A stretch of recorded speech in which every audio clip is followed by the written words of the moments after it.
کمرے میں, بہت سارے لوگ بیٹھے ہوئے تھے تو بات کر رہے تھے. تو جعفر ذرا ینگ تھے تو انہوں نے پوچھا کہ شاہ صاحب یہ بتائیں کہ ابھی تو ہم یہاں بیٹھے ہوئے ہیں, قیامت کے دن جو ہے نا, جب مر جائیں گے, قیامت کے دن نہیں, مرنے کے بعد کیا ہوگا, ہم کہیں بیٹھیں گے, کیا ہوگا؟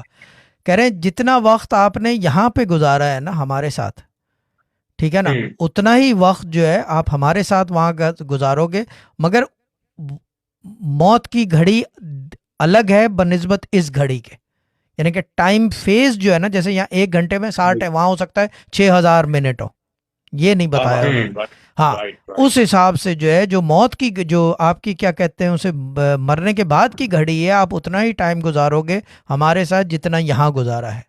کہہ رہے ہیں کہ یہ لازمی ہوتا ہے. کہہ رہے ہیں کہ یہ صوفیوں میں, درویشوں میں جو پکے بیت ہوتے ہیں نا, جو پکے بیت ہوتے ہیں, اگر ان کا مرید مر جاتا ہے تو جب مرید مرتا ہے نا, اس کے استقبال کے لیے بھلے شیخ زندہ ہو, وہ شیخ پہنچ جاتا ہے دوسری طرف ارواح میں, اور وہ استقبال کرتا ہے اور اوپننگ کرواتا ہے, انٹری کرواتا ہے. قبر میں اس کی آگ نہیں لگتی, نہ کوئی زیادہ سوال پوچھے جاتے ہیں کیونکہ شیخ اس کے ساتھ ہے, مگر بشرط یہ کہ وہ شیخ ہو, یعنی کہ وہ بیت والی چیز ہو, جیسے کہ ہاں, یعنی کہ وہ آپ سمجھ گئے کہ پراپر آدمی ہو. یعنی کہ ہوتا ہے کہ جس کی سنی جاتی ہو, جو زندہ رہتے ہوئے مرا ہوا آدمی ہو.